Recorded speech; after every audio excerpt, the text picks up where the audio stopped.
Right, hello and welcome to the 29 debate for the next president of the Student Union, brought to you by NSR in collaboration with the Courier and NUTV.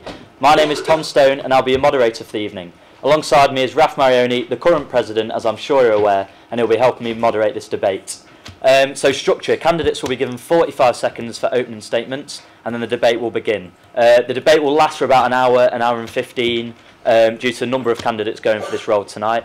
Another 45 seconds will then be given for closing statements and they'll be followed by questions from the audience and we'll also take these from comments from the live stream uploaded to NUTV via YouTube. So we'll get into it. Thank you for all attending tonight and we'll begin with the debate. We'll begin with opening statements. As if you'd like to start, please. Sure. Hello everyone, great turnout. Thank you for being here on a Friday evening. My name is Asif and I'm running to be the next student union president. My manifesto basically focuses around making the student life fun, interactive and an overall easier experience. Often we sort of get stuck working on sort of bigger things and sort of ignore the little things that affect students' life on a day-to-day basis. So my manifesto is sort of built around, although me and whoever the team is, we're working to make the student life easier on a bigger basis, but little things like having your student card on your phones, more social spaces, things like having campus pets, etc., that really sort of help manage their stress, their time, etc. Thank you. Thank you, Jason. Hi everyone, I'm Jason. I believe that while we have very nearly filled a lecture theatre with people watching this debate tonight, engagement with the student union and with union politics is generally far too low as it is. Last year, turnout for these very elections was around 13%. That means 87% of students didn't engage with us. So I believe we need to totally reform the way the union works, what we do, what we focus on, how we choose to represent our students, in order to completely make the union actually a function of what students want, rather than simply those who, the small minority of people who do get involved, what they want. We need to completely change things, root and branch, go through, and that is essentially what my manifesto focuses on, just completely overturning everything for a more democratic future in the union. Thank you, Jack. Hi everyone, thanks for coming. It's really, really impressive to see this many people. Like, student council is usually very, very, very low turnout. But so, crack on. So I'm really, at the minute I'm president of the Men's Lacrosse Club. I'm on the student council. I'm on the AU exec committee. I have a huge insight into how all these things work, how all societies work, how everything goes on in the world. I think I do anyway. How everything goes on in the union. And I think my manifesto has been built around talking to lots of different people, engaging with lots of different people, engaging with all sorts of, well, all spheres from really in the university. So I feel like I have nailed what students want and what they need at university, and there's some very crucial things that are obviously going wrong at university in a minute, and if you've read my manifesto you'll find out what I think they are. Thanks. Thank you. Katie? Hi, I'm Katie. Just like to say, I've gained so much from my 3 years here at uni, but as with anything, there's always room for improvement. These improvements are fed into my manifesto points. As current History Society president, I feel like I've acquired suitable skill set that I could adapt to this role. Plain and simple, I'm pretty passionate about my manifesto points. Firstly, keeping students where they're right. Secondly, greater focus on well-being. Third, making sure our campus is as safe as possible. Thank you. John? Hi, I'm John Dilworth. Some people have been calling me future NUSU president. Which I, at this stage, can neither confirm nor deny. In the 2002 to 2003 season, I won the regional Tiddlywinks Championship for Essex, and I made it to nationals. And I was defeated in the semi-finals by a lad from Tunbridge Wells, who I can only describe as a child prodigy. And since then, I've felt a burning desire in my heart to win everything. So this election falls under the remit of that.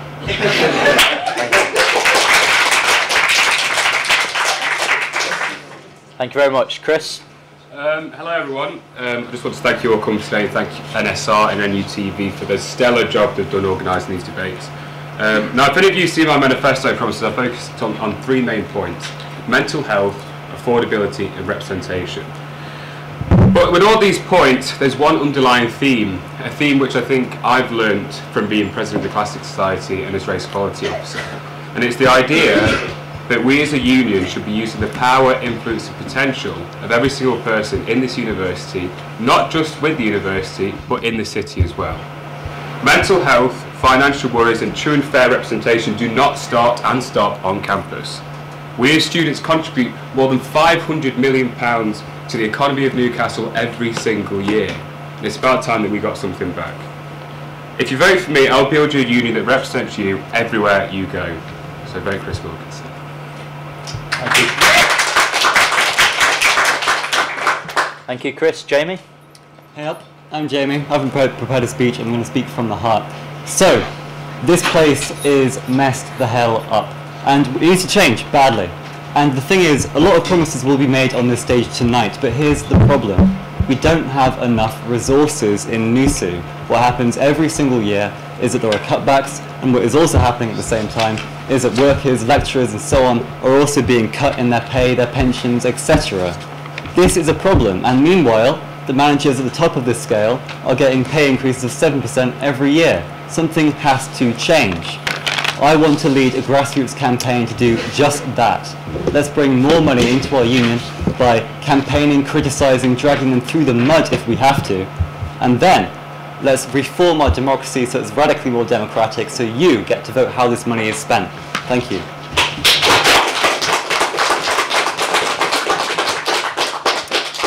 Thank you all very much for your opening statements. Now we'll get into the actual debate, and we're going to start with some questions based off your campaigns and manifestos. So John, we'll start with you.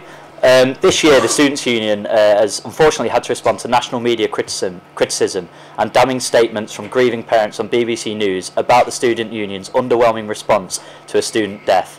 The President was at the centre of this. How can you expect students to trust you to manage issues like this with the level of seriousness that they require? I take issue with that question a little bit. Is the implication there that my campaign is not serious? Indeed. Okay. You know, that's subjective.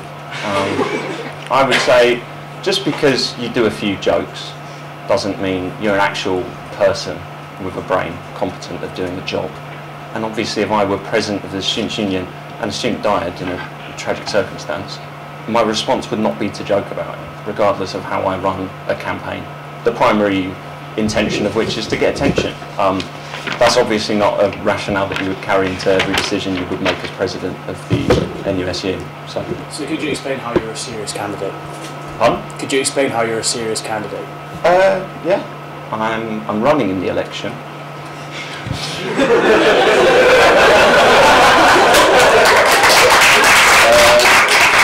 And if you vote for me, enough people, I will get the job. Much like every other candidate. So those are the facts of the matter. And how can we say who's more serious than anyone else? It's personal opinion, isn't it?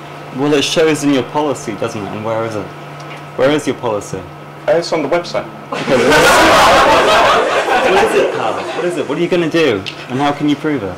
You should have done your research before turning up. Well, you would know. Yeah, we'll move on from this. Thank you. Thank you, John. Thank you, Jamie. As if a number of your policies, notably for campus to provide a counselling service, already exist at this university. Your manifesto gives the impression that as a presidential candidate, you lack an understanding of what actually goes on at this university and on this campus. Mm-hmm. Do you agree? No, and in terms of the point about the counselling services, I feel like the current counselling services is a very long stretch process, and I myself have tried it. And when you go to the website, you get 3 options to book an appointment. You can either call in, drop in, or you can book through an online forum. And I think you have to wait days before you can get an answer if you go through the online forum. Plus, when you do get an appointment, even if that's through the phone number or the personal appointment booking, you might need to wait a few days to actually get an appointment to sort whatever issue or whatever thing you want to get counselled in. So I feel like, although I agree, like it does exist in the uni, but I feel like it might be slightly understaffed, or the process could be made slightly easier in terms of getting that service to you. Okay, thank you, Azif.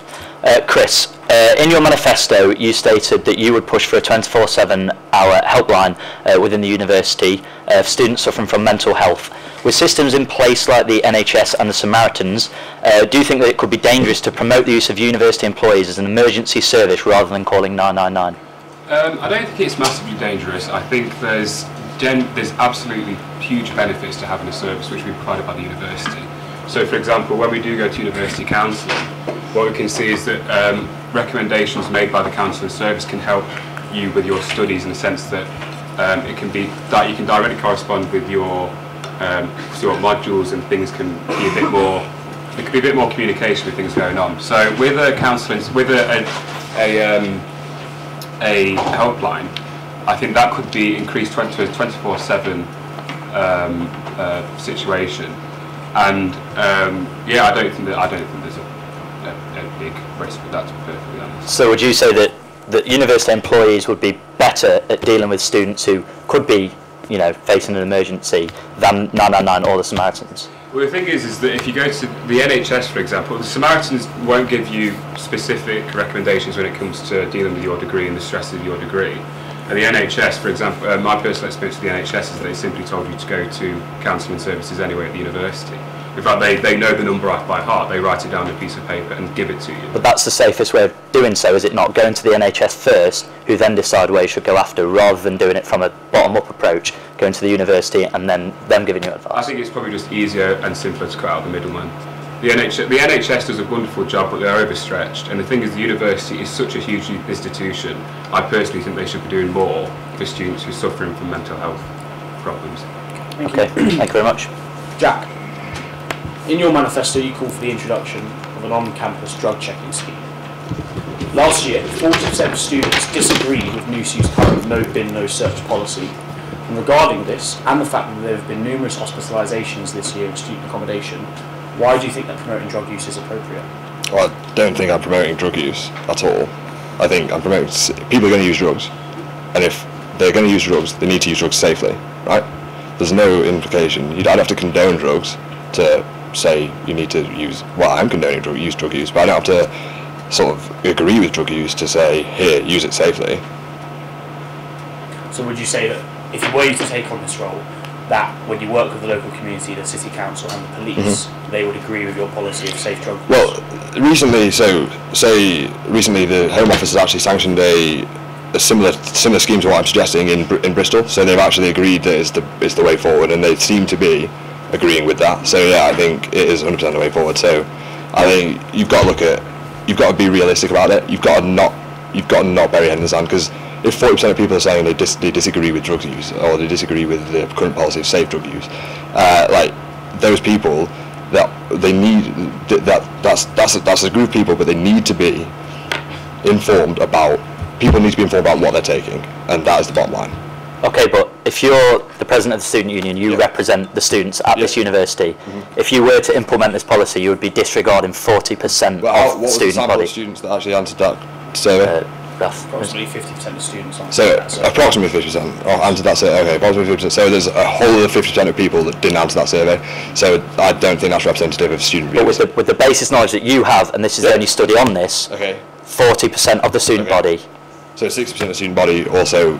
What's the other 60%? They agree with drug use, or they. So do you think that would? Well, I think that's enough. I think if you had a more representative sample, you would find that people are the policy is good enough. So like deaths from drug use at the minute are from cocaine and ecstasy are at an all-time high in the UK. And if we ignore that, and if we just say, oh well, 40% of students say they don't agree with drug use. Well, why are we basing our answers on? Why are we basing our policies on that? Why are we saying people could die, and then we're saying, oh, but 40% of students say no, that we don't like drug use, but people could die. Thank you, Jack. Jason, you refer to the funding of vanity projects in your manifesto. What do you mean when you refer to these? That wasn't in my manifesto specifically. I think that was in the short video thing I did for NUSU. I thought this might come up, and essentially that was poor phrasing of what I was trying to say more than anything. It wasn't the projects themselves that I think are not worth funding. It was the kind of inappropriate movement of resources towards things. So it's a lot of targeting towards getting headlines to address issues instead of actually addressing the underlying causes of issues. Okay, so but what did you mean by, what projects are you referring to? So it would be things like, when we talk about things like the University Counselling Service, there's often a focus on getting more counsellors to help people with mental health issues, but a lot less focus on addressing potentially what is causing these mental health issues. So what I meant by vanity was sort of pursuing the headlines, sounding like you're having some big achievement, even though you're not actually, you're addressing a symptom rather than a cause. So I'd rather resources were focused on addressing the causes of these problems so that they never materialise, rather than simply just trying to push down the symptoms when they are. So do you agree that this was inappropriate phrasing on your behalf? Phrasing on my part, yeah. Okay, thank you for clarifying.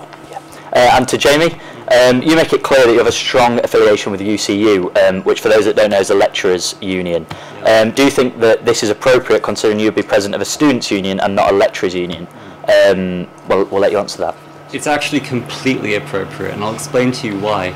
The problem is that if we keep in the position that we're at, which is that there are cuts to students, you wait a year, then there are cuts to teachers, and we don't ever unite, what happens? We get played off against each other, and our welfare together declines. What we have to do is unite with our teachers. It's a symbiotic relationship. This university wouldn't be a university if it wasn't the students funding it and workers like teachers making it real.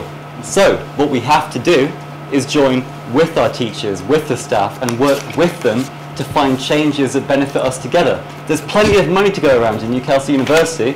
We just don't see any of it. And we don't see any of the control over it either. That isn't right, and I can't stand. It's time to do something about it. Thank you, Jim.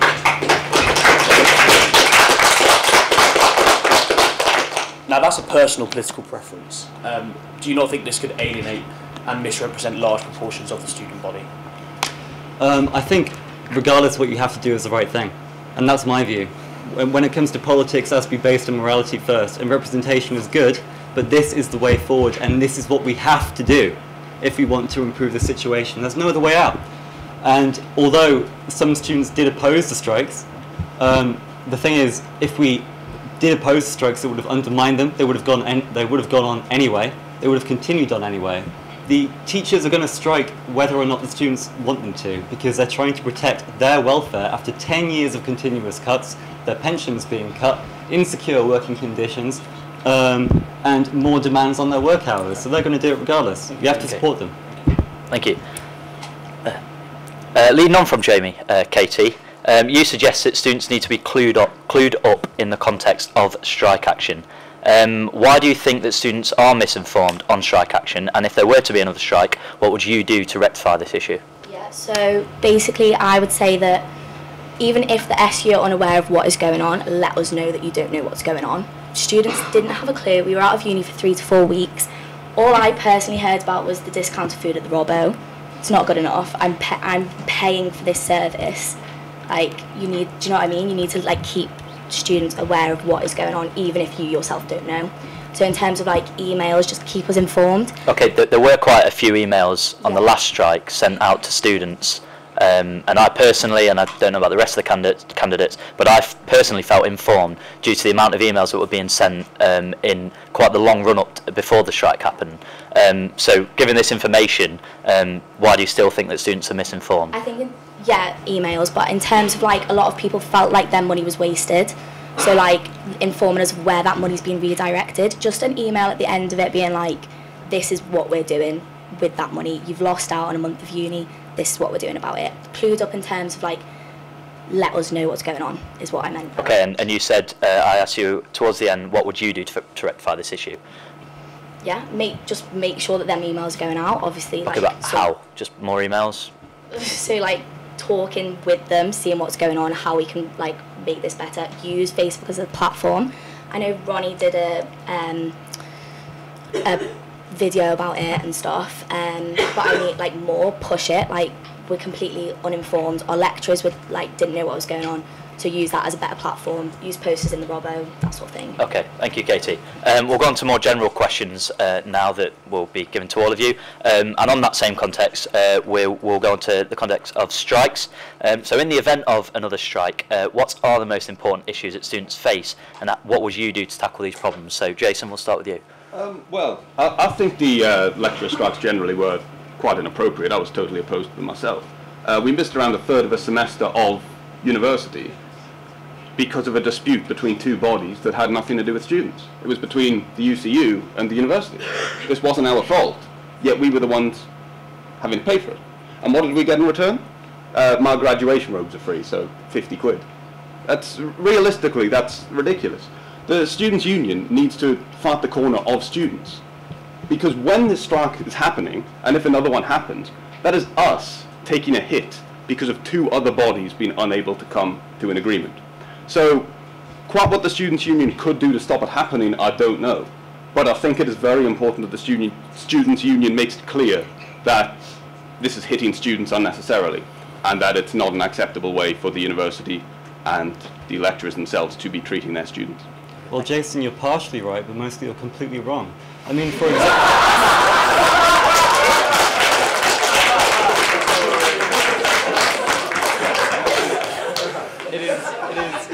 It is overwhelmingly inaccurate to say that we have nothing to do with teachers and we have nothing to do with also... We have nothing to do with the dispute between them.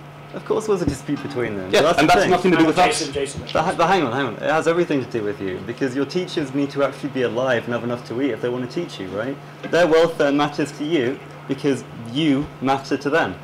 That's how it works. You have to work together. And furthermore, if you don't know what to do on the situation, then you need to come up with a plan. And for me, I thought the only way out of this is actually to work with your teachers and prevent future strikes by giving them what they need to survive. That's the simple answer. I'd just like to state that you're running for president of Newcastle University Students' Union, not students and lecturers. Yeah. I think you're forgetting that you're advocating for students. I'm advocating for students, but I'm also advocating for lecturers because lecturers support... Jamie, we'll let Katie finish.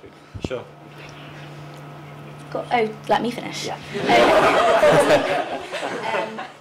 You're advocating for students' rights. I agree with the communication with lecturers may need to be better, but that's not your job. Your job is to advocate for the students.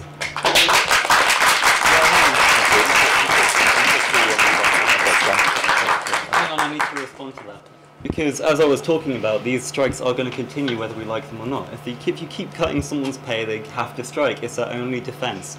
So they're going to happen, whether or not I support them, whether or not you support them. The thing is, how do you stop them from happening in the future? And people don't have to strike if they're doing okay. So that's why you have to unite with the lecturers and help them to have their lives in place so we don't have strikes anymore. It's that simple. Thank you, Jamie. John, can we go on to you?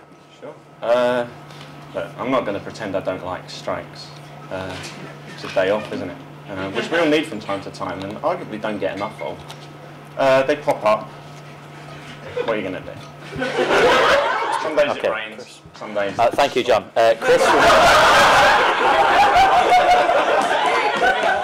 Chris, we'll move on to you. So the strikes were an incredibly important matter, and I remember last year when strikes happened, we weren't, I echo some of the things that Katie said, and that we weren't completely secure about what we knew would happen. For example, there's no absolute guarantee that things that we missed in strikes would not be evaluated in assessments, etc., etc. But what we have to do is, if the president of the Students' Union next year, whoever it is in this panel, has to be able to separate the political ideologies away from the practicalities of the job. They have to be able to weigh up every fact, you have to weigh up every single situation that arises and say this is what is best for students. If it's best for students that they work with the lecturers, that is fine. And if it's best for students that they don't work with the lecturers, that is also something we have to deal with. When it comes to the strikes, we have to take practical reasoning first. Thank you, Chris. Asif? To be honest, I don't have a lot of knowledge in this matter because for the past year and a half I've been on my placement and I was in Newcastle when all these strikes happened. Obviously I've heard quite a lot about it, and personally in terms of what can be done, Newcastle Student Union can act as sort of a middle party So like hearing both sides, what the students have to say, how they've been affected, what the university have to say, how they've been affected, like what's going on with the lecturers. But in terms of what exactly happened, I'm not sure because I wasn't here. But yeah, like as Katie said, like we can use a lot of things to improve communication, hear all the angles, who has to say what the actual problem is, and then take it up from there. Thank you, Zif. Jack? I echo what Chris said about political stances. They have to be separated from the job. The practicalities need to be taken into consideration. But I don't really agree that there wasn't a communication line, a good line of communication, because I remember being bombarded with emails. It was so frustrating. There's another email about the strike. But yeah, so I got 5 or 6 emails about what was going on, and I felt like I was well informed about what was going on with my lectures, about the assessment methods, and about from the Students' Union about what the money was going into. So. Okay, thank you. We're going to move on now. And in a 2018 student survey, students voted that equality and liberation were the most important issues that they face within this university. None of you have mentioned equality explicitly in your manifestos. So what will you do to improve equality on campus? We'll start with you, Chris. So I might not have used the word equality specifically, but I think it was underneath my representation point of increasing representation, increasing basically the representation of students' interests on campus. When it comes to equality, we're faced with a very, very, very difficult attainment gap, which is spread throughout the university. I know, for example, as race equality officer, that there is a 10% gap for firsts between BAME students and non-BAME students, which is something we massively need to address. We can do this simply by what I like to call diversifying the curriculum. Now, you might have heard about this idea of decolonising the curriculum, but my idea is slightly different. We need to tackle ways in which assessments are given, and we need to tackle and we need to tackle the way in which exams are marked. So, for example, when you go for an examination, it is anonymous, but it's complete anonymity. So, for example, when you write in an essay, whether you have dyslexia or whether you have arthritis or you just had a family issue, then the examiner who's marking your exam won't take that into consideration. It goes to the Board of Examiners, and to some extent it's not proportionate. The rights given to you for your exam are not proportionate to the rights which the Board of Examiners will give. So there's massive changes that we need to take place, as well as that assessment. So, for example, if someone is suffering from anxiety, or for example from a cultural background where debating or whether public presentation is not a priority, so for example South Asian cultures, then having to form a presentation and deliver that in front of a lecturer can be extremely intimidating. And it only benefits people who went to schools where there are debating societies and where that kind of thing is encouraged. So there are massive changes that need to take place. As I said, I think Chris, I think we're going to have to wrap up there. Thank you very much. Talk about this forever. Yeah, thank you. Katie. Yeah, so on equality, I'd say the President has to work alongside activities and the Welfare and Equalities Officer. So I think societies play a key role in here, making sure that postgraduate students, international students are aware from freshers. Getting involved in these societies is a great way for everyone to mingle. And then secondly, working with Welfare and Equalities Officer to make sure everyone's voices are heard, that sort of thing. So I will be working alongside them to make equality happen. Okay, thank you very much. And Jason? Much as Chris said, I reckon I didn't mention this sort of thing because I think it essentially goes without saying and underlies much of what's in my manifesto. Basically, just improving representation across university means listening to students, listening to where they feel there is inequality, where they aren't represented, where they struggle, and doing all we can once they come forward with any issues they have to do what we can to overcome them. Okay, and the question was, what will you do to improve the equality on campus? Well, basically what I do is I'll make sure I listen to the issues people have and do everything in my power to deal with them. Okay. Thank you. So we're moving on now to mental health. And 17.2% of appointments with mental health counsellors are wasted every year by students. What do you think is the most effective method to improve mental health services on campus? Jack, we'll start with you. Yeah, so it's a big one for my manifesto. It's like almost a headline point. So I think a lot of people have mentioned it, and it's been said about it's a buzzword. I don't really think that's good, because I think it's good that mental health's being made aware of and highlighted, and I don't really understand why people saying it's a buzzword because it needs to be at the forefront of everything. It needs to be dominating it. So what in my manifesto I looked at a study from Universities UK. It's called Minding Our Future, and they outlined a model of how care should operate at university. So it's to do with integrating university and NHS services together. So it would be pooling resources. So everyone talks about 6 counselling sessions, everyone talks about that. The idea is to get the 6 counselling sessions and remove that, and then you integrate the NHS services and the university services so they provide far higher quality services and a far greater number of services, because that seems to be the biggest gripe there. Everybody that I've spoken to that's access to these services says to me, 6 services just isn't enough. Someone said to me, I need 6 services a week, and I said, oh, well, you've got no chance there. Okay, I was going to come on to that fact that you were going to campaign for this single experience care model. So what would this look like? What does it look like? So it's about pooling. So it's about getting your home services. So say you come to university, you've got your home services, you're accessing these services, and you come to a new place. You've got to register for a new GP. You've got to probably re-register for your NHS, like any services, and you've got to refer yourself. So it almost becomes that the person is their own sort of case manager, because they have to push that. And if you've got mental health problems, it's going to be incredibly difficult for you to be your own case manager. You're accessing these services for a reason, because you need help with that. So what it would look like is, well, like I said, a shared priority. So all the resources that currently go into counselling and the NHS services that are accessed there, it would be integrated. So the university already has access at these strategic levels. So we already teach the kids that are in medicine school. So we already have access to all of these places. Okay. So thank you, Jack. Jamie. Yeah, so I think there are 3 main problems with mental health in this university. 1 is a matter of funding, 2 is a matter of democracy, and 3 is a matter of scrutiny. So 1, more money in well-being and health services is very important. I mean, as we all know, the NHS is not doing so well. Well-being could use more funding from the university, which has it in spare, to help students out with mental health issues, but that isn't enough. So furthermore, we need to actually have control and insight into how our well-being services are run. So we need to be able to examine and scrutinise, perhaps scrutinise through a committee of experienced individuals, and then we need to actually be able to say, you know, we don't think this staff model or this staff member is performing appropriately or have these experiences with this and this. You need to be able to say that and to actually have a reasonable impact on how the well-being services run. And I think that would do a lot to improve it. Okay, thank you, Jamie. And Katie, you mentioned that you want someone available to talk to every single student. Could you elaborate on this, please? Yeah, so that meant in terms of, I want society-wide welfare officers. I think President of History Society, us not having a welfare officer this year is a real pitfall. I think they could have been really useful, and I think societies and going to society events are a really good way for you to speak to someone. And I think in terms of like getting these society-wide welfare officers, they need to be better trained.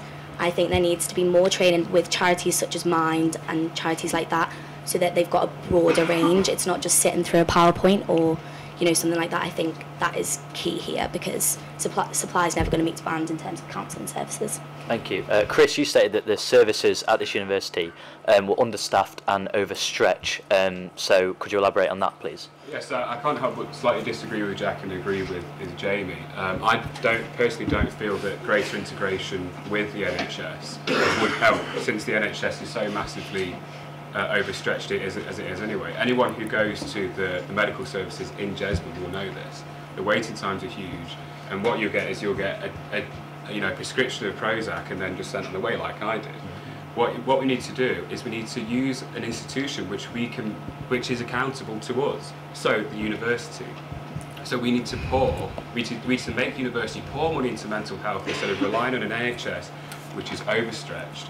And we need to really, really push the university on this. But as I've made another point I made in the manifesto as well, is that we can't simply rely on the university just for this. These things don't start and stop on campus. We need to work with local organisations, as cases like Mind, in order to get this thing done. Thank you. John? Yeah, I mean, Chris sort of nailed it, really. I've not got much to add to that. That was a good idea. I agree. Okay, thank you. Jason? Our in that particular discussion, err more on the side of integrating more with the NHS, because I believe that gives more scope for kind of more integrated services that can help people on a larger scale. But I also believe it's very important to tackle. I've spoken to quite a few students who don't seek out any sort of counselling or things when they do need it, because it seems quite remote and quite daunting. So I think we also have an issue making sure people are comfortable going to these services to start with, and then also obviously addressing issues that are more underlying as to why they are getting into situations where they need to seek help for mental health issues instead of just trying to treat the symptoms. Okay, so you're seeing it as a bottom-up approach sort of thing. Okay, thank you. As if. So I'd like to refer back to like my opening statement when I said often we tend to focus on the larger scale of things, but I personally look and see for the things that would affect students' day-to-day lifestyle. For example, things like, what if we have a massive open yoga session, or let's say pets on campus, things like that, or little drop-in sessions, like these little things in day-to-day student, if added to students' day-to-day life, would really help them, you know, support their mental health. And one of my manifesto points is also sort of looking at how timetables are structured. So some students have one lecture on Monday for 1 hour, and then they've got one lecture on Wednesday 1 hour, and then one lecture on Friday. So I feel like it's possible to have a look at restructuring the timetable to have more reading weeks, so to balance out the workload, the deadlines and stuff like that. So more reading weeks? More reading... Finding these weeks? Sorry? The timetable's full. Where exactly are you finding these weeks? So when I say like reading weeks, as in if you look at like, for example, my timetable, so like this might not particularly apply to all the students, but I feel like if we have a look at a normal student timetable, or like most degrees, you can find you have one lecture on Monday, then 2 days off, then one lecture on Monday, then 2 days off, things like that. So I feel like that's sort of a full week for them. Whereas if we sort of restructure that and sort of move all the lectures towards one side of the week, so they have a few more days off in a row with the weekend, so they can plan out their whole deadlines, whole workload and things like that. So that will sort of help their mental health. Yeah, so in terms of integration with the NHS, just disagreement there. So the integration is to pool resources to provide better quality and provide more services with the NHS as provide a single care experience. So it's not about pushing more on burden onto the NHS, it's about using the university resources that we have available to us to provide a better experience and provide less waiting time, better quality of care. Thank you very much. Move on to something slightly lighter. SU as a space, how would you improve the Students' Union as a space to make it more exciting and appealing to students on campus at this union? Jamie, we'll start with you. You know, it's quite a simple answer actually, but I think it's quite a good one. The societies and the clubs and the volunteering too are really the best thing about NUSU, I would say. It's fantastic. People get involved and they do amazing things on amazing different subjects and most amazing events just because they want to. And I think actually the way to do it is to, as part of our campaign and part of our demands against the university, we need to bring in more money to NUSU, and we should give a lot of that back to societies because they do a lot of good work and they should be better funded. And I think if you made them more alive and more vibrant, I think that would take care of the issue on its own, to be honest. So how would that improve the Students' Union as a space to appeal and excite students, many of whom, 40% of whom, don't actually involve in clubs and societies? Well, because there'd be more events on, you see. I mean, I think in terms of Luthers as well, I think there are some ideas about reducing the cost of drinks. I think it's better just to give more variety of what's going on. You've already done good work on Luthers. I think that's fine as how it is, and we've got enough places to eat. We just need more activities and more things for people to do. Katie? I think Luthers' space is pretty good. It's got everything there. It's got the fundamentals. I would work on the stigma surrounding the SU. People would much rather go to the Hancock than go to the SU, and they're very pretty similar in price. So I'd work on getting rid of that stigma through using venue as a venue. Link up with societies, link up with DJ Society, for example, put on an event, make it cheap and cheerful, and I think that's a way to rid of this stigma that no one wants to go to the SU.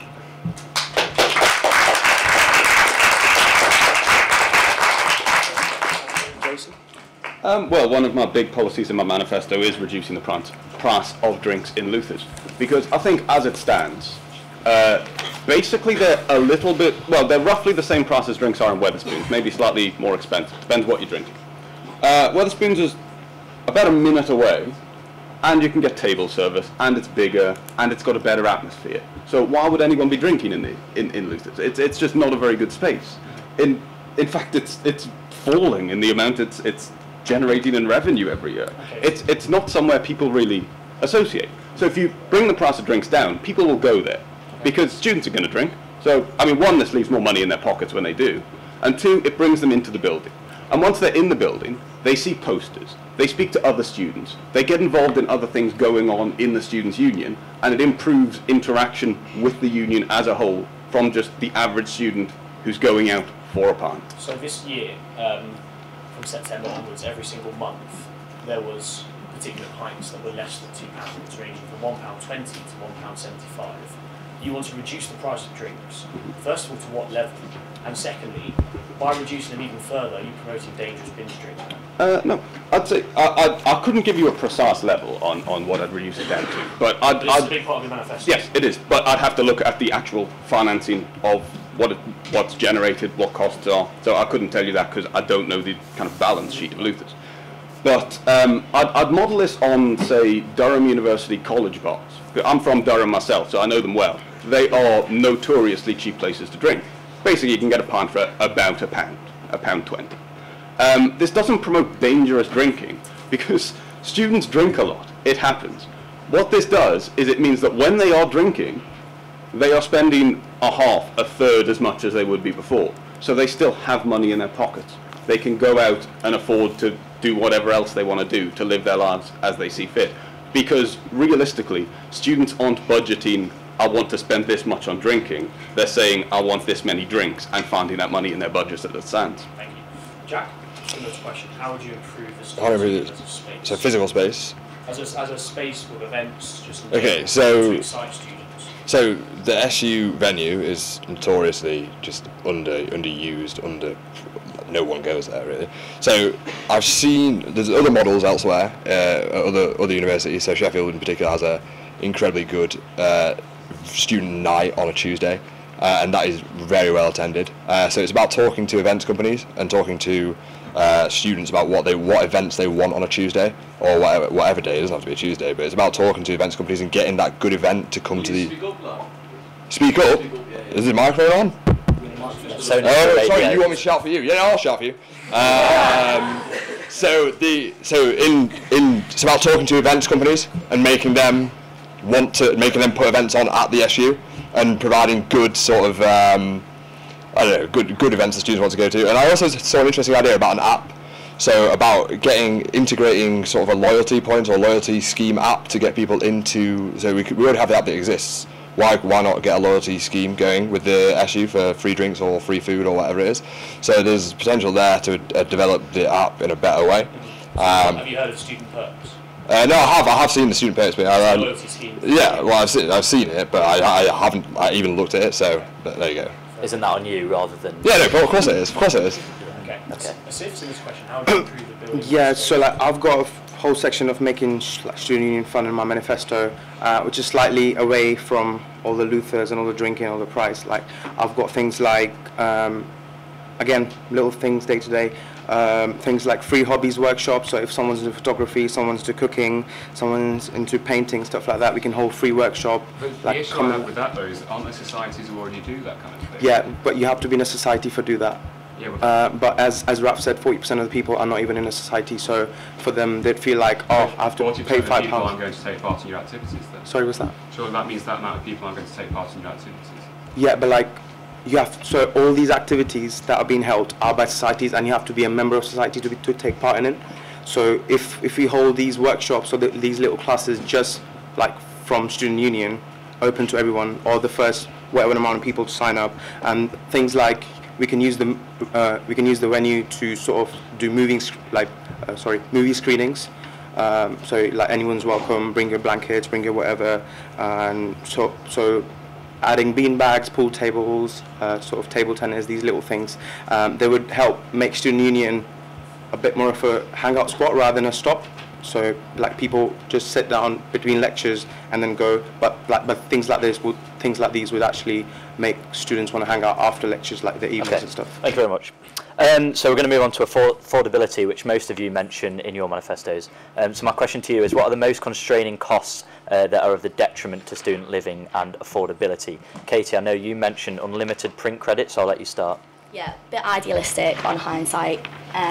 Would more so look at redistribution of library funds in terms of like people are given loans back, put that into print credits, give less in first year, give more in third year, make sure that it's more equal, because I know it's a little thing, but little things add up. So like transference rather than unlimited. A bit too idealistic. Okay, thank you. Chris, you want to negotiate with companies like Wilko's and IKEA. How do you plan for your voice to be heard with such multinational, humongous companies? Yeah, well, I think, as I said, this links back to the idea that the Students' Union, the power of the influence, should not be constrained simply in the university, it should be in the city as well. Newcastle is an extraordinary city. There's no real city like it, because students account for such a massive amount of the population. As I said in my opening statement, we contribute £500 million a year to the local economy.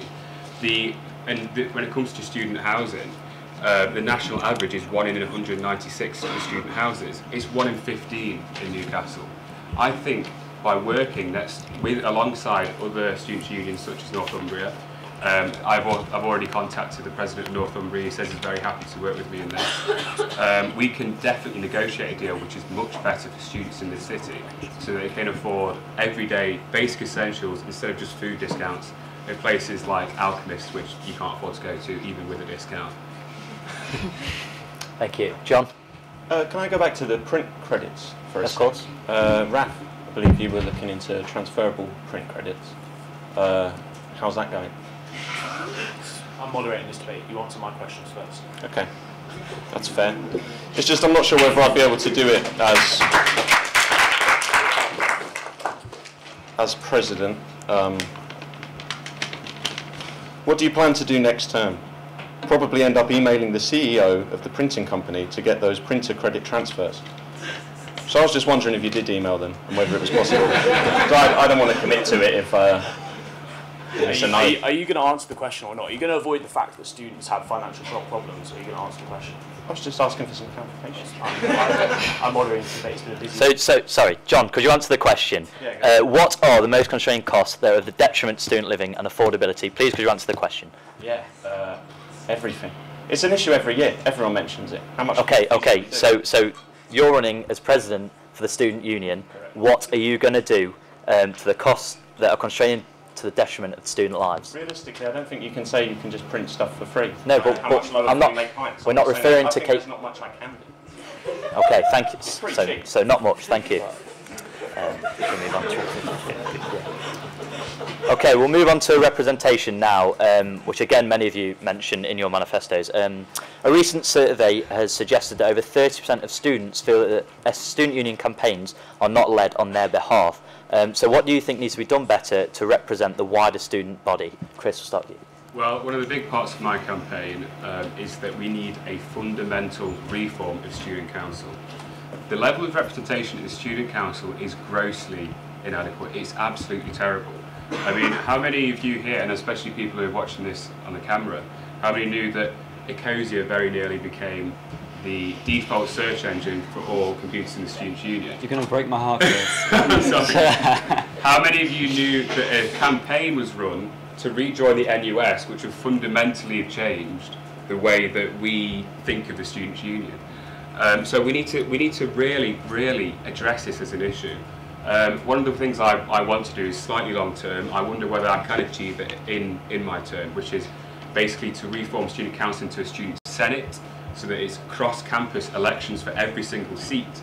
Because right now, someone can turn up to Student Council on a Thursday, and they can be elected to go to a committee, and then from that committee they'll be given another place, and then they'll go back to council, and this can keep happening over and over again until at the very beginning of this year, we actually put a motion to council saying that you can delegate all your voting places to different people, which is ridiculous. That is not democracy.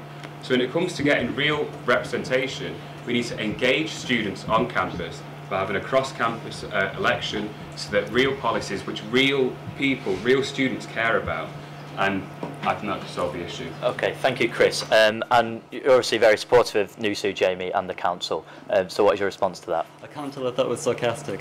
Well, I think Chris is definitely on the right track here. I mean, there needs to be like a root and branch reform of student council to make anything else worthwhile. I don't know if I necessarily do it Senate style, but it's an idea. I would think I would ask for like a student consultation. So what you do is you do focus groups, interviews, surveying, and then you think of policy proposals for actually how to change the whole system. And you do a campus-wide referendum, see what people actually want, if anything at all.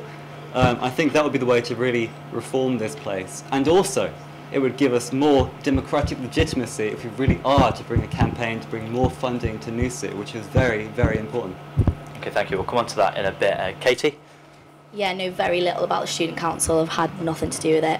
So, yeah. But in terms of like advocating students' rights, I'd say do a poll, see how they feel they could be represented better, or see how they've been misrepresented.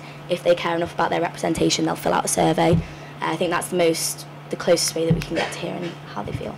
Okay, thank you. And as if?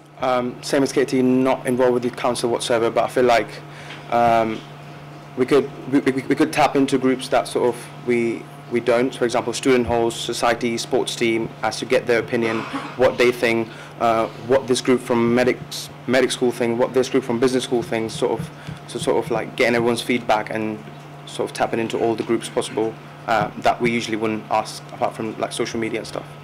Okay, thank you. That wraps up the general questions to the floor. Of course, Jason. Yeah, no, I agree with them that we desperately need to reform student council. So my idea for doing that would be to remove all of the unelected voting places from it, and then have unlimited casual voting places. Currently, only 25 students can come along who aren't already involved in it. Essentially, you have already described, it's essentially a clique who go along, get put on all these committees, dominate everything. Only 25 other students can go along and vote every council. So I would have unlimited casual voting places and get rid of those appointed ones. So it's just the elected officers and these casual people. And have the motions for each council emailed to every single student, so that as many people who want to come and discuss it can come along, debate it, and have their voices heard on the matter.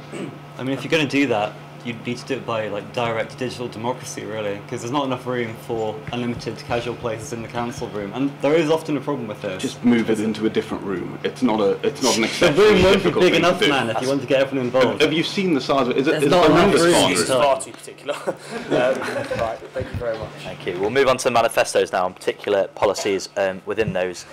So Katie, we'll start with you. You plan to implement a remarking system. Could you expand on exactly what this is? Yeah, so feel like uni is the most important time of our lives in terms of like academia. I just think that it's disappointing that it's not even an option to get it remarked. In terms of bringing it in actuality, I mean like it might mean paying for an external moderator, so like that individual school sends it off and it gets moderated. Might unfortunately be something you have to pay for. That's something that I'll look into if this gets implemented. I just think that a lot of people feel like they've been wrongly marked and it needs to be addressed. Okay, thank you. And I suppose a follow-up question from that is, why do you think that you are capable of carrying this out? It's such a big task. Yeah, well, it starts with a little seed, doesn't it? Enough people have said it to me. I'm willing to advocate for it. Whether it happens or not, at least I'll try. Okay, thank you.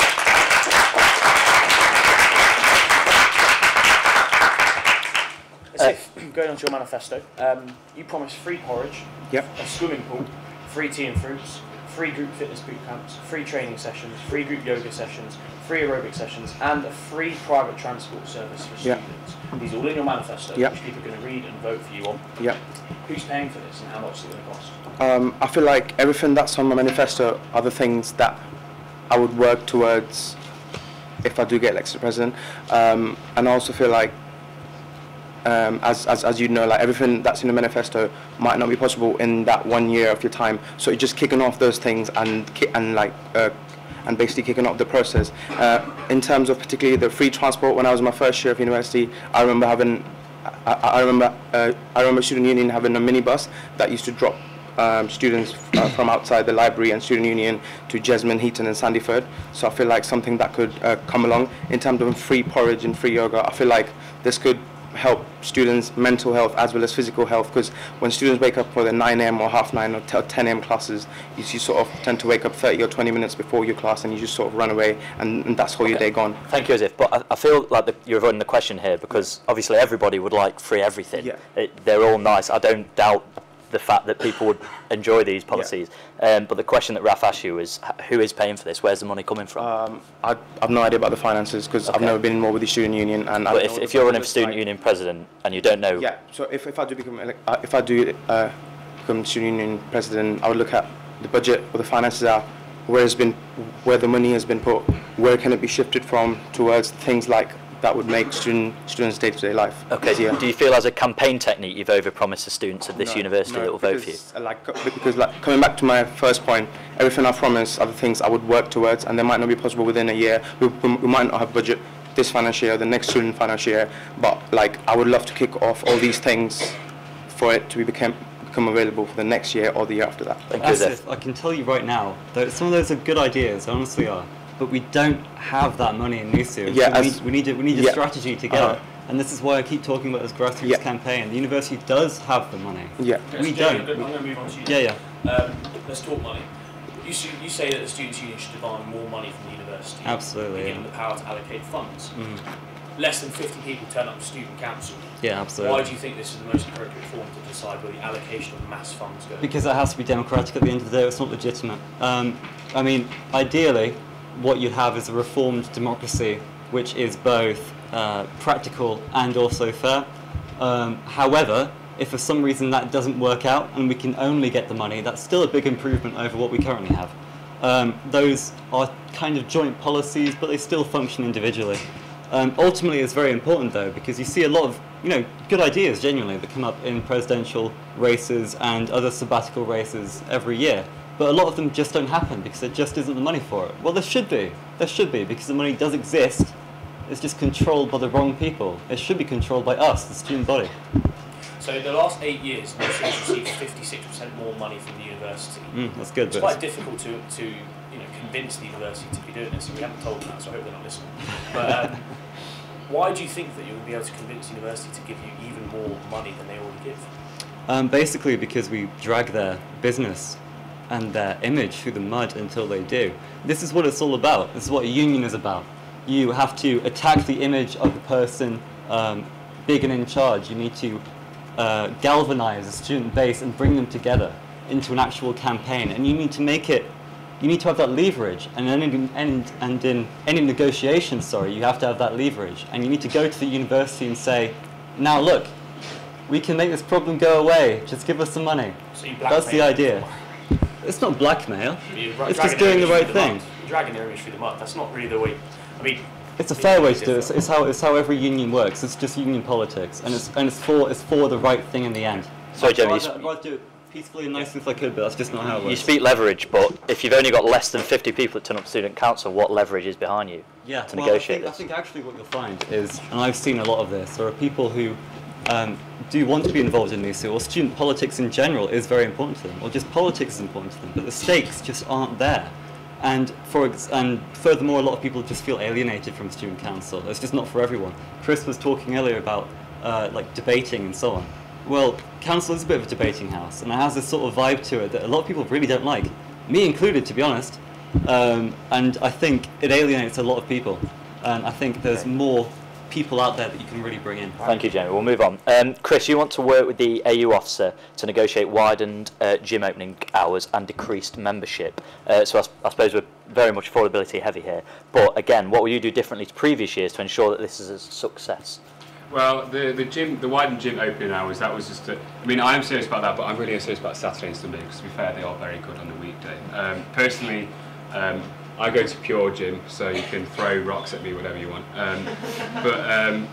I think it is the duty of the university, and it's duty of the union to be able to represent students and be able to use the interest of students and be able to rival businesses who are basically taking away students' interests. And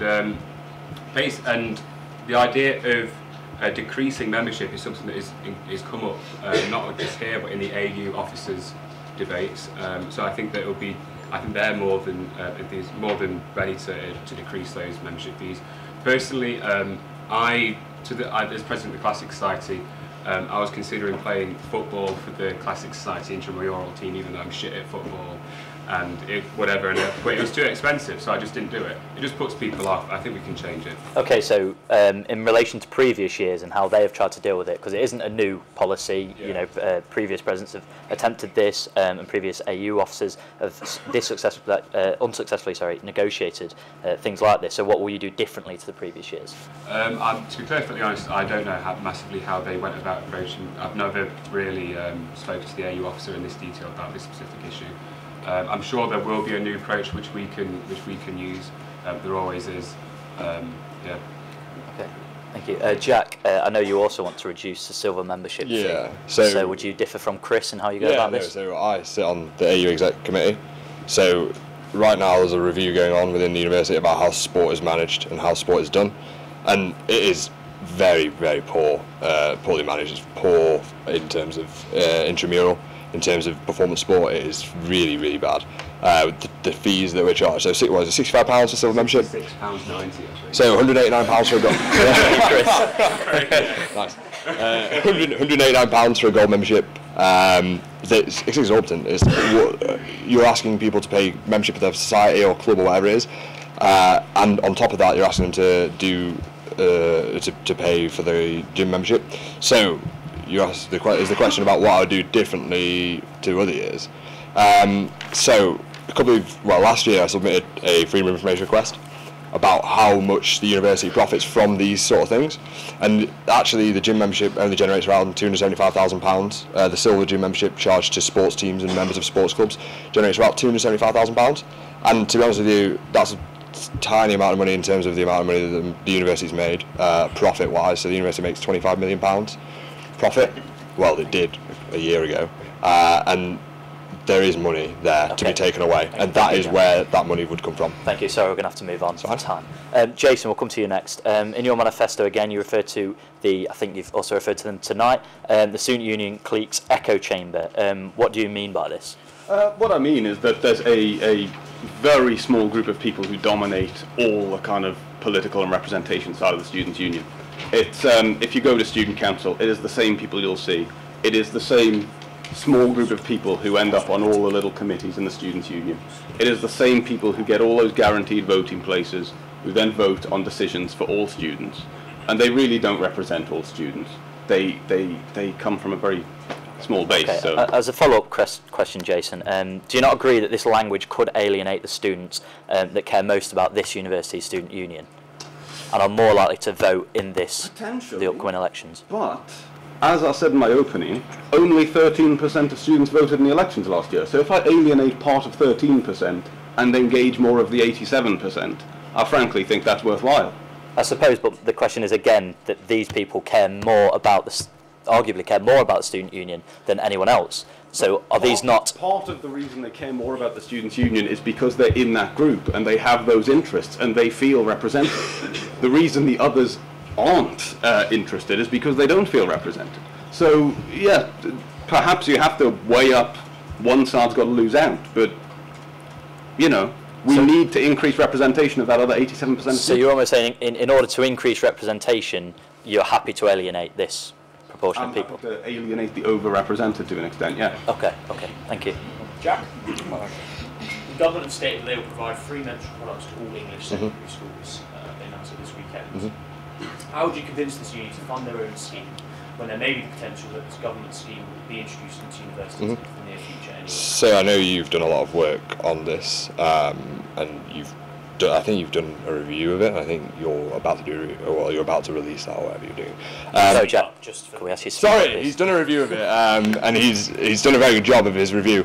But at the minute, he's trying to persuade the university to do it. And in relation to your question about how would I persuade the university to do it, the demand is there, and it's quite clear that the demand is there. And if you can show the university the demand's there, they really should do it. But if the university come back to you and say this may be introduced in higher education institutes now following the government's decision, why would we pay this money? Well, it's going to be introduced. It's going to be introduced into secondary schools, isn't it? Yeah. So there's no. Is there a suggestion? Sorry. If they say, look, it's been introduced into all these secondary schools, there's a high chance that it could be introduced into university, so we're not going to introduce this here. Okay, so that's dealing in hypotheticals, though, isn't it? There's a high chance that something could be introduced here. What I say is the students want it, there's a demand for it, and you've got to show the university that. And if you can't, and I think you're running a poll at the minute, if that poll comes back positively, the university's got to do something about it and not deal in hypotheticals.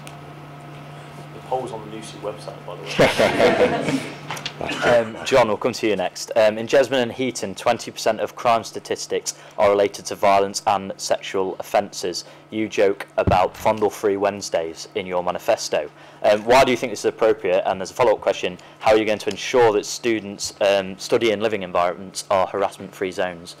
Well, fondling isn't a crime. I can define the term fondle if you want. Fondling is consensual. It's, what two loving people. I suppose my question is, how are you going to ensure that student living and study environments are safe?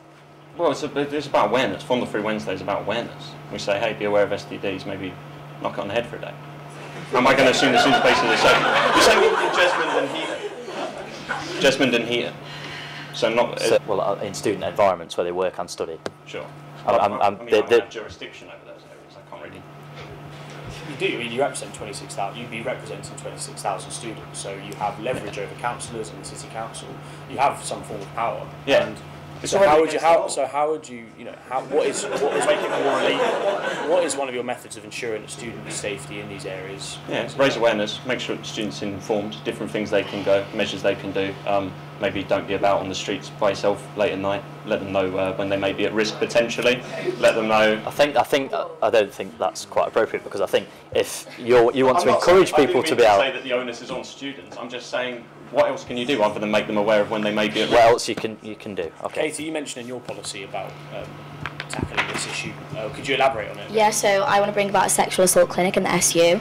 I know that we already have student wellbeing, but I think this needs to be someone external that comes in, perhaps like 1 afternoon, 2 afternoons a week, and they are trained specifically in this. I know it's obviously going to be difficult to bring it about in practicality because people don't want to stroll into the SU and start talking about it, but as long as we provide a service where people feel like they can go to someone to speak about it, that's enough.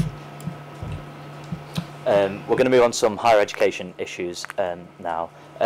So what would your approach to be improving student safety? We'll go to John first, sorry. As you're now aware, some of the highest profile issues that the student union president has to deal with are initiations. In the context of this, you mentioned the introduction of £1 drinks at Luther's. So what would your approach be to improving student safety whilst you are actively promoting binge drinking culture? I don't think introducing £1 drinks is actively... It's not discouraging it. Pardon? It isn't discouraging. No, it's not discouraging it. It's not encouraging it. Of course it is. How is it? It's just cheaper. I'll ask the question, John. Okay. Just because the drinks are £1 doesn't mean you need to buy more drinks. It just saves students money. It's up to you, isn't it? Okay. So again, what would your approach to be to improve student safety in terms of binge drinking? Hey, pint, this many units. Be careful. Okay. It says it on the glass already. Okay, thank you, John. Jason, as we mentioned earlier, you also mentioned subsidised drinks in the bar. So what would your approach be, and how do you differ from John's approach? I think the way that they're treated sometimes is a bit kind of societies are often punished for initiations instead of the individuals launching the initiations themselves. So I think potentially we need to focus more on that and putting the real onus on individuals pushing for initiations rather than societies as a whole. But in terms of cheap drinks being an encouragement to binge drink, I also disagree. I mean, as I said before, people choose how much to drink, not how much to spend on drink, unless you think they are literally drinking until they have no money left. Frankly, allowing people to choose how much they want to drink, I don't think is a radical or ridiculous policy, and we should just let them do it. Yeah, can I just come in on initiation? So, as part of my role on the AU exec, all the reviews of initiations, well, to sports teams, all the complaints come to us, and it is poorly handled. The reporting scheme, they don't talk to each other. The university, the union don't talk to each other. There's no guidance for what to take on these reports, and we get half reports from clubs and people that have heard someone's had an initiation, but what needs to happen is that needs to be improved. So some solid forms, some solid some like an actual person to go to report initiations needs to be put in. So yeah, in your manifesto, along these lines, you mentioned a fresh approach to initiations. Could you elaborate on what these are? So I do believe at the University of East Anglia, I do believe at the University of East Anglia they have the ethics union officer, so you apply to that person to have an initiation, and then that person then oversees the initiation, goes along, attends and sees what goes on. I think that's a far better approach than the one we have at the minute, which is initiations are banned, don't do it, because everybody knows initiations still happen, and tragic things happen with them. Okay, thank you. Chris, following into this, how would you deal with initiations which are currently banned to ensure that students are not at risk? Well, I know that you've done a great amount of work already. I know there's steering working committees dealing with this kind of thing. I think one thing that is absolutely essential is to wait to hear back from these committees, see what their findings are, see how the approach can be taken from their perspective. But I do agree with Jack. There are very good ways. The point you just made is a very good way of doing it. As a society executive, I've had to sort of deal with these things closer than I'd like to have dealt with them. One way of doing it is by introducing welfare officers to each society and having proper training, which is issued by the Students' Union. It is a difficult task because the thing is, they happen, but no one's going to own up about it. It is the case that many initiations are simply revealed because there are whistleblowers.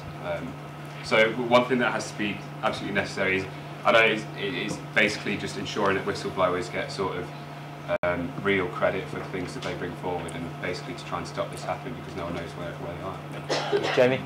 Yes, most difficult question so far, and a lot of the answer has to do with cultural change, really.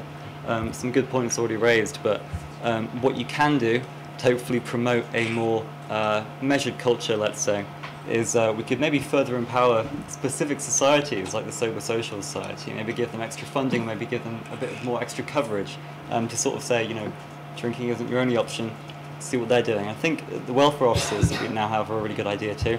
I would basically continue to see that's done properly and to make sure every single society does have one.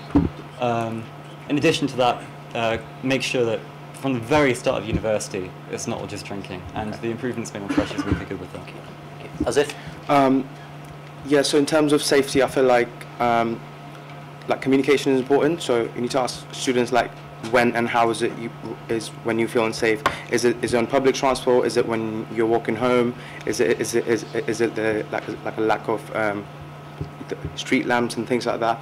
And also, I feel like it's important for students to use the resources available better in a more effective way. So maybe we could make them aware of the already resources that we have at university, or we could open online forums, chat rooms and things like that. Maybe they could be anonymous and things like that. So just to close a general communication and awareness that us as student union would know, okay, this is the problem and this is what we need to do to tackle it. Okay, thank you very much, Zif. Katie, how would you deal with initiation? Yeah, so I think by introducing these like fresh schemes, you're inviting a grey area. I think for the time being, it needs to be an all-out ban. And we already have an all-out ban. Yeah, but you're saying that you want to bring about a better scheme, like a fresh approach, not a better scheme. But I'm saying that I think it should still be an all-out ban. I think we need to be sensitive to what's just recently happened, and I think the way that I would deal with it is by keeping the memorial service that we had, making it annual. I think the only way that you're going to get into students' heads about initiations is by keeping this atrocity very much a reality, and I think that's the approach that I would take on it. Thank you, Katie. Raf, I believe you have a question. Yeah. One more higher education question. The Augur Review, which I imagine you're all aware of, is an independent review into university tuition fees. It suggested, it's not confirmed, but it's likely that fees may be reduced to £7,500 and that differential course fees may be the way forward. How do you believe this will impact current and future students at this university? Jason, we'll start with you. Well, I'm in two minds about this, because I think we'd all like to have less student debt, but at the same time, to lower tuition fees only benefits those who are earning a lot of money later in their careers, who will essentially pay off enough of their student debt before it's written off that they get to the end of it under the cheaper fees. So on that front, I'm not sure that's the biggest concern in the world. And then differential course fees, I actually don't like, because as we know, medicine courses are a lot more expensive than politics courses. we don't really want to be encouraging people to do the less intense, less expensive courses if they're cheaper, because, say, they're in two minds about whether they want to do biomed or medicine. So they end up going biomed, and perhaps we have fewer good doctors down the line. The expensive courses tend to be courses that really generate a lot of value for the university, but also for society as a whole. And so for those of us who do, like my undergrad was politics and economics, that would have had virtually no cost to actually deliver compared to something like medicine. But I'm happy to subsidise medicine because it creates a better society as a whole for me subsidising it. Thank you. John, to the question, how do you believe these will impact current and future students? Yeah, to be honest, if you're doing a course like medicine, and I'm saying this as a creative writing student, and as vital as that is to the good of society, I think probably we can do more to encourage people to take degrees. You know, if there's a little incentive you can give one, I don't think you want to make it a drastic difference, but you know, there are demand for certain jobs that at the end of the day, you know, people are going to study what they want to study ultimately, I think. So it's not going to make a huge world of difference. But yeah, just generally, like, we're good. Thank you, John. Chris, same question. I think it's absolutely ridiculous. I think, as you know, as race equality officer, I've learned that a lot of issues that affect society, they're intersectional. So, for example, it's no secret that BAME students are usually come from a lower socio-economic background. And I've never heard a better case for social stratification and for enforcing the ideas of class in society than making people pay less and more for certain degrees. But it's stupid, because what you do is you get people who are very privileged, who have a lot of money, who will go into degrees which are more expensive, therefore perpetuating a system of class, and it is unbelievable. It's so stupid. I don't agree with it at all. Thank you, Chris.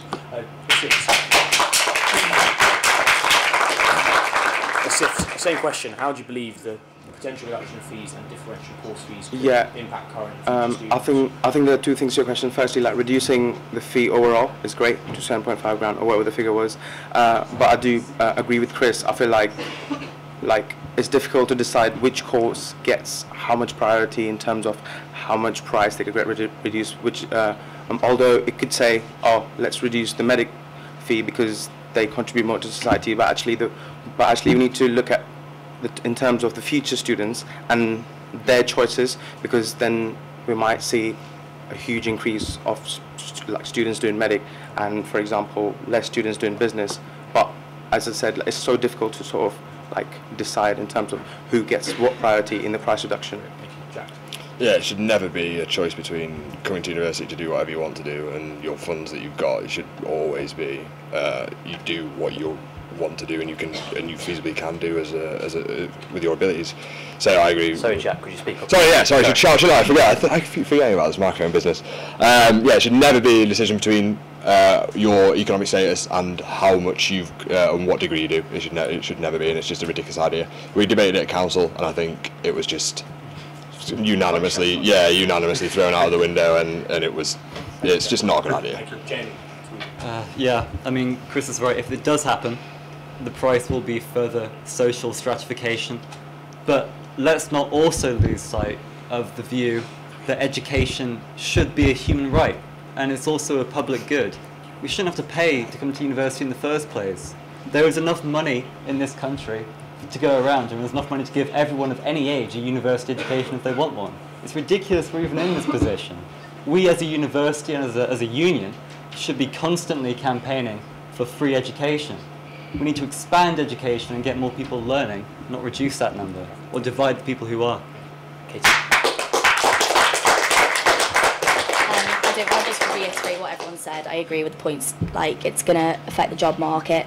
It's a debt that I'm going to be paying back for the rest of my life anyway, so I don't think it's, keep it as it is. Okay, thank you, Katie. We're going to move on to a final question now that I'm going to open up to the floor, so raise your hand if you'd like to answer first. I ask you, because we're on time constraints, to keep your answer concise, please.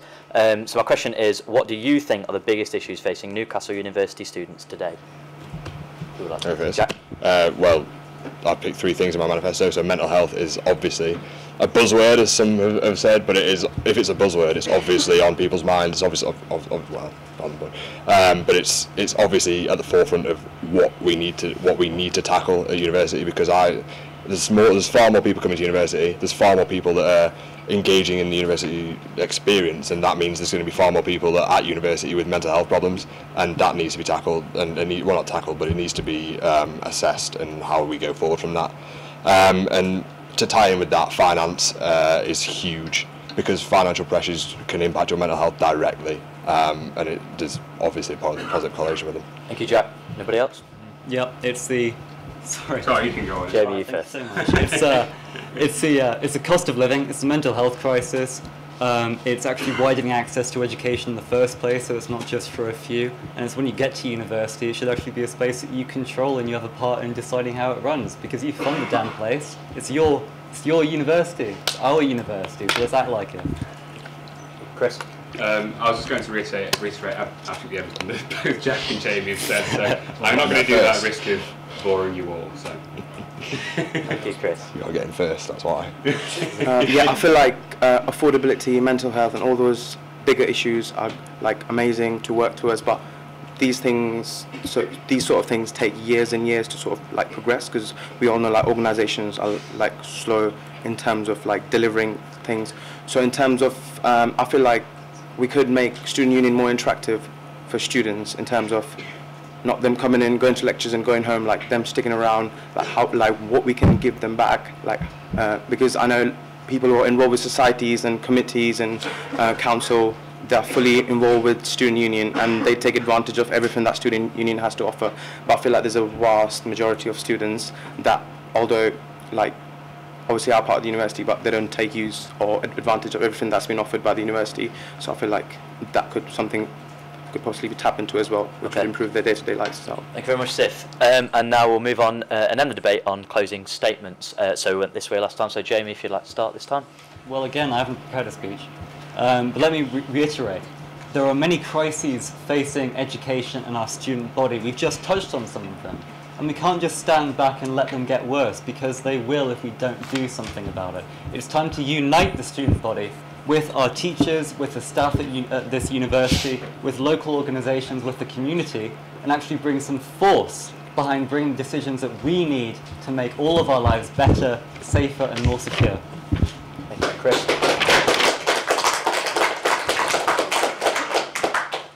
So we've heard many points today, many different approaches to how to make student union better. I'm absolutely delighted that mental health, affordability and representation have come from this debate, and I'm even more happy that even if I do lose this campaign, then there will be people on this panel who will go forward with those kind of ideas. But we can't just allow these issues to stay issues only on campus. We need a union that is ready to take your interest into the heart of the city, so that when you go home, you know that your union and your president is in your corner. If you want a president who's behind your back and who's there with one foot in the city and who represents your interests wherever you go, vote Chris Wilkinson.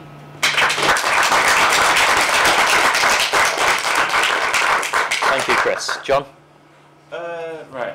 Basically, here's the thing. Am I the most qualified person for this job? Almost definitely not. But what was the voter turnout last year? As you mentioned, it was 13%. It was rubbish, isn't it? Can do better than that. So I think you've got to bring more people in, get more people interested, excited, and one way of doing that is just putting yourself down and running really with a platform of no ideas at all. And that's what I've done, and I think you can tell from my answers tonight that I'm not very good at this, nor is this my whole scene. But I'm giving it a shot, and if you elect me, I will be competent. Okay. Thank you very much. Thank you, John. Katie? Plain and simple. Vouch to always fight for you, advocate for your rights. Someone once told me, liberté, égalité, Smithers for winners. Thank you. Jack? Quite hard to follow that. Yeah, no, I haven't prepared a speech, so I think I've spoken enough today, and if I haven't given you an idea of what I'm about, come and see me, come and find me, message me on Facebook, whatever you want to do. But yeah, mental health, sport, safe campus, that's me.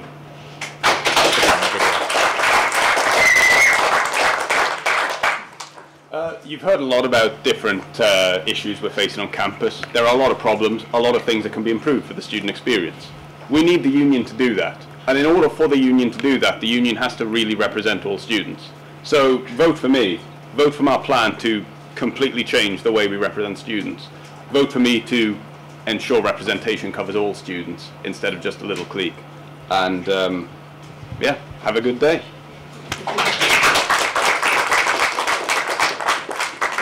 Thank you. As if. Yeah, just final words. I feel like election's great, competition's great, but I feel like we all need to, I know loads of people here are final year, but people who are in their second year, first year maybe, they all need to come together in terms of future to see how we can benefit the students, the future students, and I feel like let's tap into things that would affect day-to-day student lifestyle, that would improve their 2 or 3 years experience, and let's make SU fun, interactive, and more effective.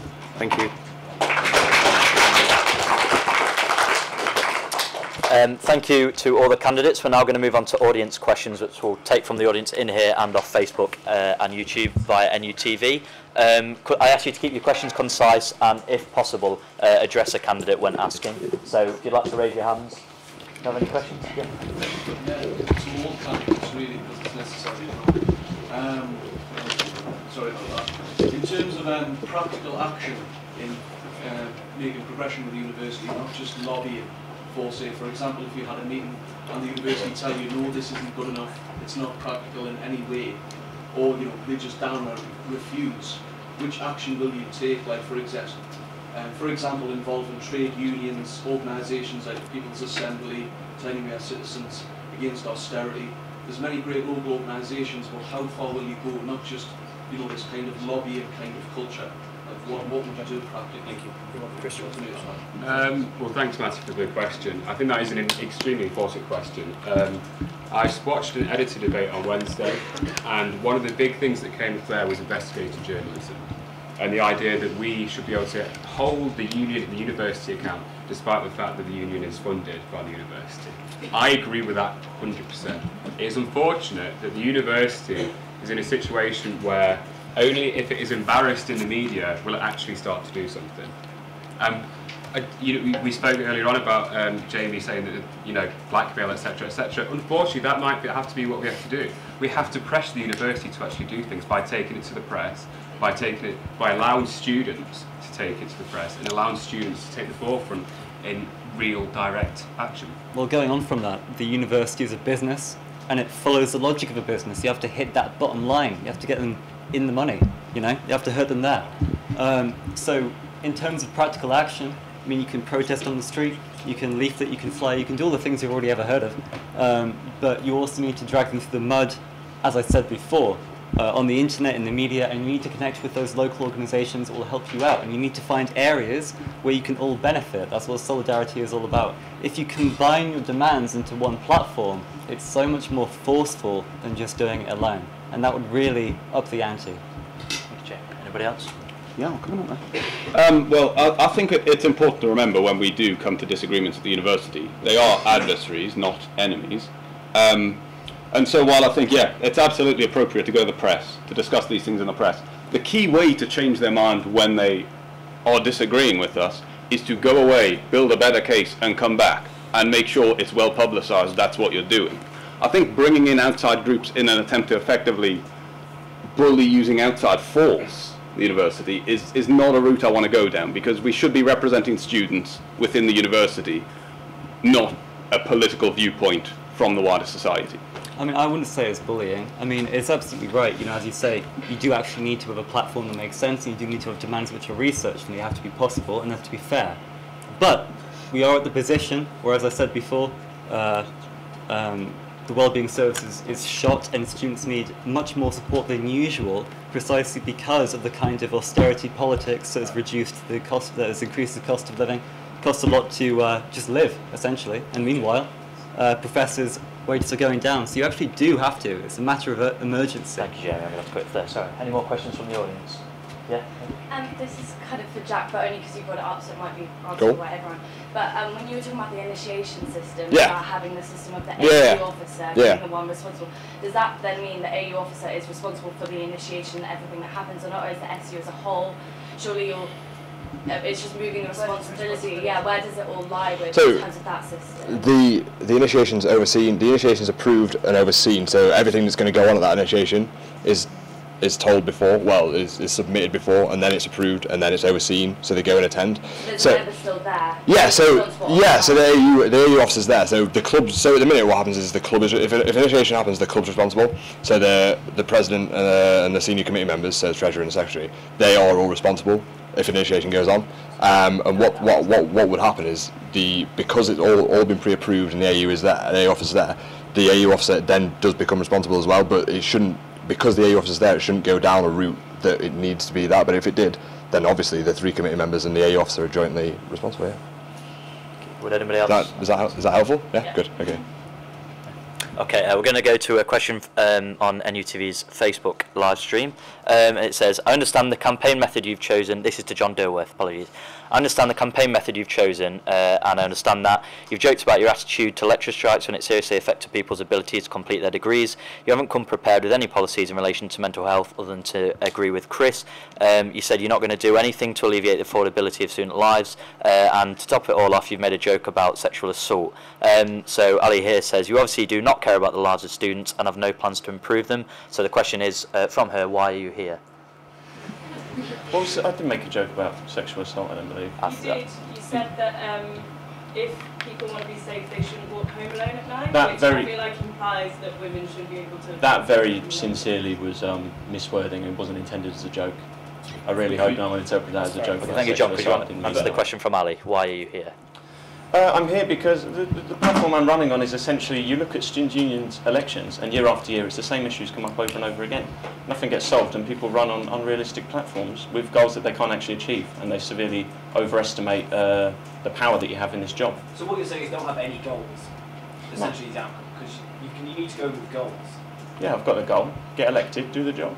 And just to return to that point as well, you did trivialise the idea of fundle, because although we can argue about semantics and definition, you knew the intention of what you were about to say talking about fundle. Yeah, I'm sorry, you and all of these guys who have come with you can laugh about it, but like, sorry, we're not you don't really laughing about it. experience Sorry, it. hang on, hold on. That's how it feels.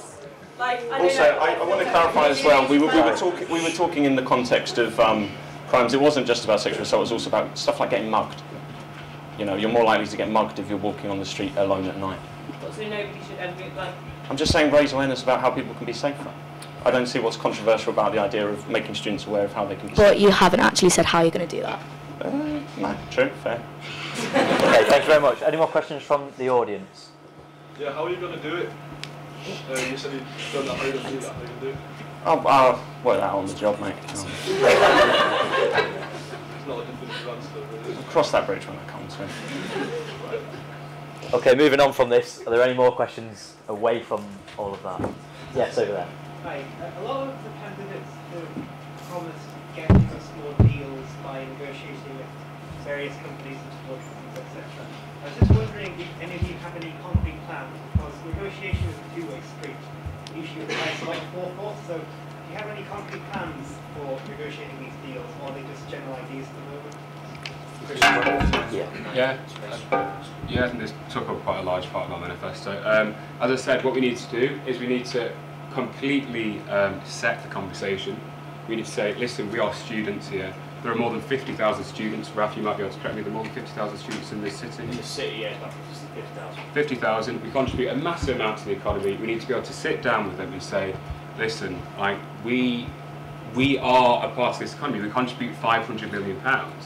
We need to be able to live more than anyone, or as much as everyone else. And if they say that we don't contribute anything else to Newcastle, for example, one thing that I've thought about is whether locals might resent the idea that students are given such good discounts. Then Newcastle University is an institution in the city. I mean, for example, RAG has run for, I don't know how many, 60 years or something like that. Locals know about RAG. They know the work that the Students' Union does. They know the work the university does. We have a massive bargaining position which we should take hold of.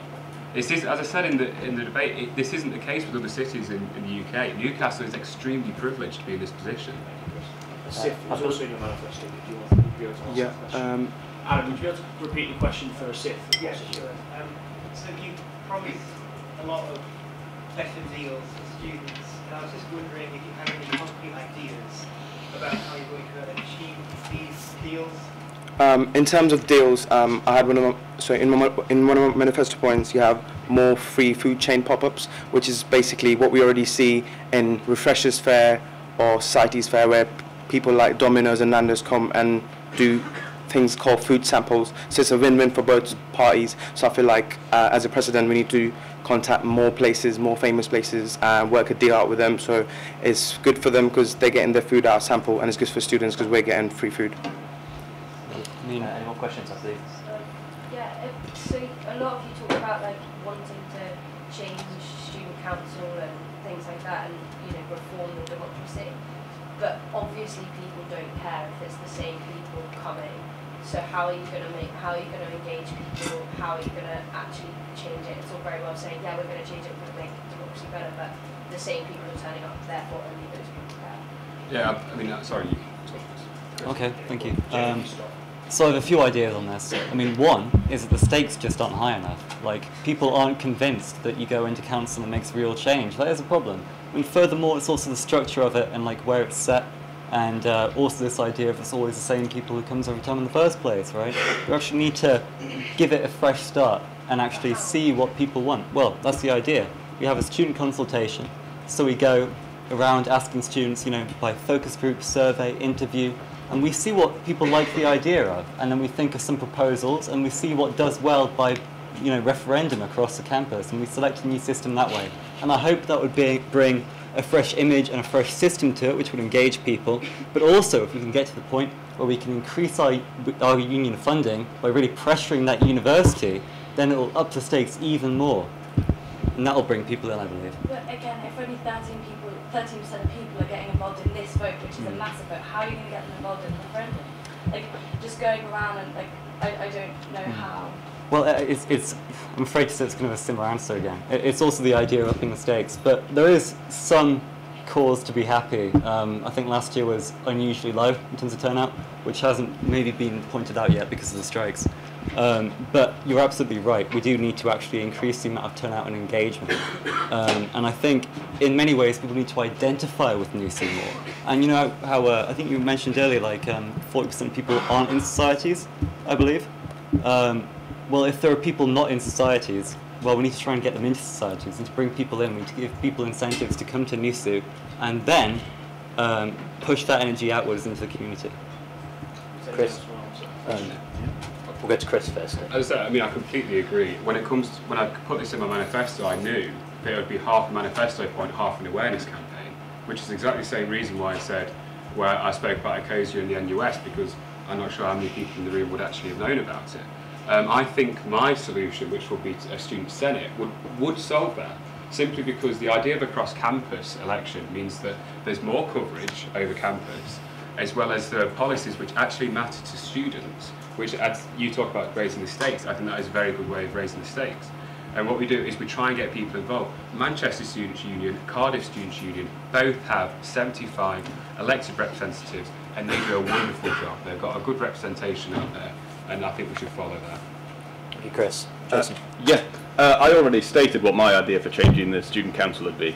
I believe if we did email students every motion that was coming up, they could read the email and know. It would probably still be a minority who read it and who came along, but it could be a lot more. And then if we lifted the cap on the number of people going along, anybody who had any interest in any of the motions could come along. And I think that would, while it might still be a small minority of students getting involved, you'd probably see a 5-10-fold increase in the number of people taking some interest at the very least. Thank you. Any more from the audience? Yeah, I've got questions. So obviously a big part of the manifesto is to do with the initiations and drug testing. Yep. Do you not think that in an educational environment that just comes across as encouraging it for students? Do you not think a lot of them are going to, like Katie said, it's going to create a grey area where they think they can just push the boundaries a bit more? So which one's this towards, the drugs or both? So I'll tackle them separately because it's probably easier to do separately. So initiations are going to happen. They do happen, clearly. And if we just say we're going to ban them, it just doesn't work. It obviously doesn't work. But if the students like a clear line, if you're not... Yeah, no, so, but you might say you've got a clear line, but it doesn't work. The clear line is pushed out the other way, so if the clear line is going to be pushed, there needs to be a fresh approach to it, and the approach modelled by the UEA, I think, is a good approach, and I really do think that that is an excellent way forward. But, so I'll go on to drugs now. Same thing, students are going to take drugs. It's a fact of life, and you have to, like, if you're going to hide away from facts of life, you're not going to get anywhere. So they may as well be informed about what they're taking. They may as well make informed, good decisions, and that is what that policy is aimed at. And it is happening around the country, festivals, universities.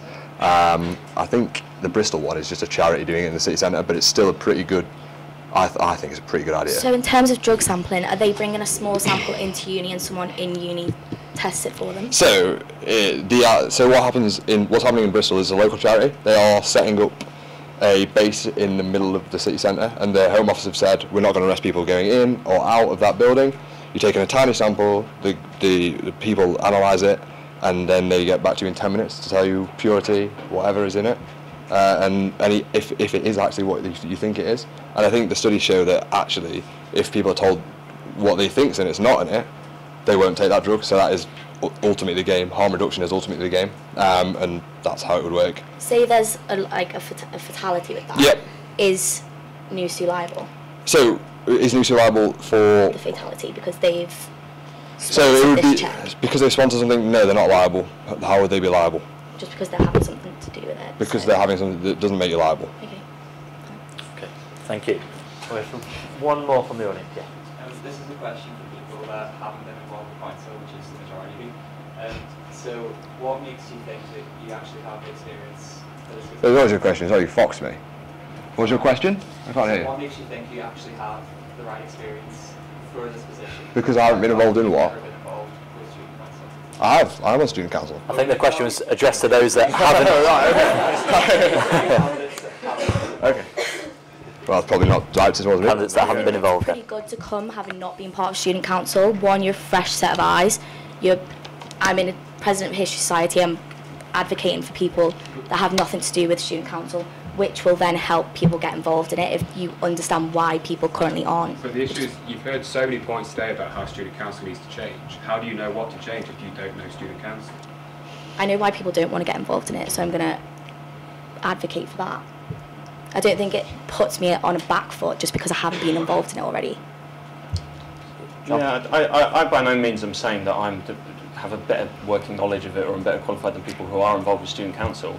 I just also think you shouldn't discourage people from running if they haven't been involved. You should open up to everyone. Sorry. Okay, go for it. I've been to council once. Sorry. Yeah, yesterday was the first time I ever went to student council. Very busy, wasn't it? But I am good friends with several people who do regularly attend, including the chair of council. So I've heard a lot about it. I know a lot about what it's done in the whole of the 4 years I've been here.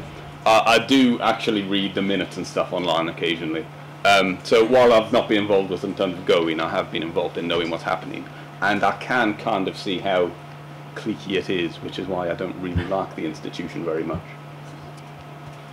I'd like to come in on that one as well. Like, personally, I've never been involved with the council, but it doesn't necessarily mean that you're not right for the job, because at the end of the day, you're managing an organisation, you're managing a charity, you're managing people, you're managing campaigns. So if you've got good enough skills, good enough background, good enough experience, like things like council, you can learn that in a week. For example, for the past 5-6 years, we've had loads of presidents being elected who were not part of the council and who've done excellent jobs. So no, it's not necessary, and no, it won't be a problem as long as you have a good background, good experience, good CV. Yeah, no, I was just going to say, like what they're saying is very much so true. Just because you're on council doesn't mean you know anything about council, and it doesn't make you any more or less qualified for the position, I think. So I think that's not really fair to people that aren't on council. We have one final question from anyone. No? Okay, thank you very much. Well, on that case, thank you to all the candidates that have turned up. That will conclude our 2019 debate for the President of the Student Union. This will also wrap up the series of debates for hopeful sabbatical officers, which we've been running all week as NSR in collaboration with the Courier and NUTV. So thank them for their tireless efforts throughout the week. Good luck to all the candidates here tonight, and well done for enduring 2 hours of absolute scrutiny. Polls open on Monday the 18th of March, so go out, get voting. There's a question time, I believe, in Luther's Bar on Monday at noon, so get yourself down there if you want to hear more from the candidates. That will wrap up our coverage. Thank you very much, everybody.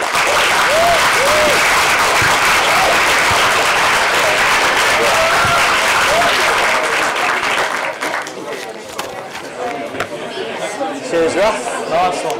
Yeah, that was good, yeah. Cheers, Asif. Thank you very much. That was great. Cheers, Jack. Thank you.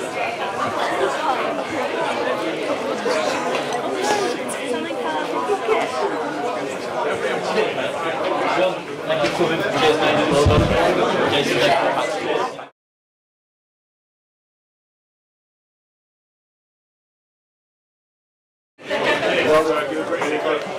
Are you scared of dogs?